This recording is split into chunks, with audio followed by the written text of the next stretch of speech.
7h11, o Bom Dia Goiás de hoje, no Bom Dia Responde, fala sobre demissão por justa causa. Vamos voltar a conversar com o advogado trabalhista Edson Veras. Doutor Edson, voltando à nossa conversa, muitas perguntas dos telespectadores, eu já vou repassar para o senhor. Sim. O Elden Santos diz o seguinte: eu estava postado pelo INSS, voltei ontem. A minha gestora perguntou se eu queria ser mandado embora por justa causa por não comparecer ao serviço. Ela pode mandar ele embora assim que ele voltar da licença? Não, porque o período de licença, ele não configura falta injustificada, que é o motivo para justa causa. Então, não pode mandar embora por justa causa por esse motivo, não. Mas ele tem garantia, quando volta de licença, algum tempo de garantia, não? Depende se esse afastamento ele foi por conta de doença ocupacional ou acidente do trabalho, sim. Se não, não tem estabilidade, não. Pergunta do Maurício Pereira, lá de Novo Gama. Ele quer saber se o trabalhador xinga o patrão numa discussão, isso pode dar demissão por justa causa e como provar? Pode dar dispensa por justa causa. Eu digo que pode, porque essas respostas ela não pode esgotar a dúvida do trabalhador ou da empresa. Vou usar um exemplo didático. No futebol, bola na mão é falta, não é? Mas, em algumas situações, o árbitro permite que continue. Estou dizendo que, em tese, configura justa causa, mas é preciso analisar o contexto, como isso ocorreu, e as provas nos meios admitidos no direito, testemunhas, foto, gravação. Se só eles dois participaram daquela discussão, ninguém mais viu, fica mais difícil, né? Mais difícil. O que fica no ar é mais difícil comprovar. O João Antônio pergunta: fui demitido por justa causa, de alguma forma poderei sacar o FGTS ou usar de alguma outra forma? O FGTS ele só pode ser sacado no caso de dispensa involuntária, sem justa causa. Por justa causa, o FGTS fica depositado, é do trabalhador, ele não pode sacar na boca do caixa, mas pode utilizar para outros fins.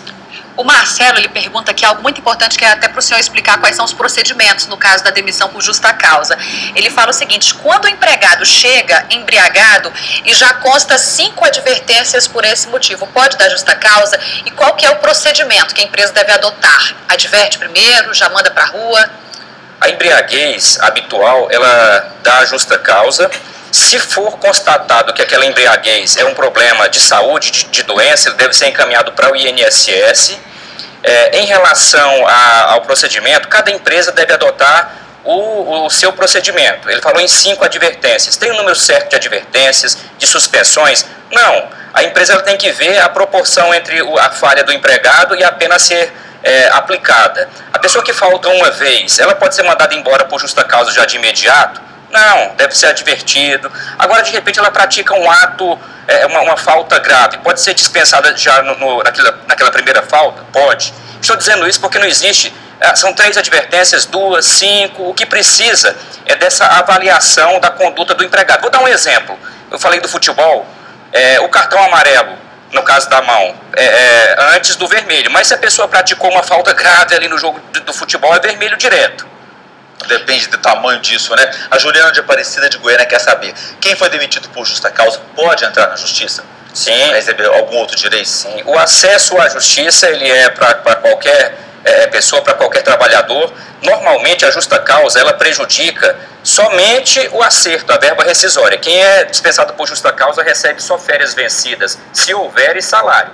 Agora, o que ocorreu durante o pacto laboral, horas extras, adicional de periculosidade, a justa causa não afeta o contrato em si, afeta só a rescisão. E a preocupação do Juraci Marcelino é o seguinte: o trabalhador que se nega a fazer hora extra, ele pode levar justa causa?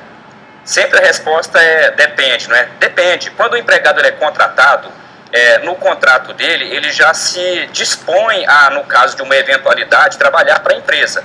Hora extraordinária é algo extraordinário. Se for todo dia, já passa a ser irregular. Ou se ele tiver algum compromisso, via de regra, ele precisa atender a empresa. Se for nesses quesitos de extraordinário, pode. Rapidinho, para a gente encerrar, o Gil Reis: quais os motivos o empregado pode sair da empresa, pedir para sair e manter os direitos? Ele deve estar falando da rescisão indireta. Exatamente. A rescisão indireta é o próximo artigo da CLT. Artigo 482 fala da justa causa, 483 da rescisão indireta. São vários motivos que a lei elenca, são subjetivos, têm que ser interpretados: atraso de salário, exigir serviço superior à sua força. Eu sugiro, aqui não dá para esgotar o assunto, esse assunto precisa de uma assessoria técnica da empresa, do empregado, para que a empresa não cometa injustiça e que o empregado não perca o emprego. Em tempo de crise, perder o emprego já é ruim. Por justa causa, então, não se fala. Pior ainda. Certo, doutor Edson Veras, obrigado pela participação aqui conosco. Até uma próxima oportunidade. Obrigado, estou à disposição. Bom fim de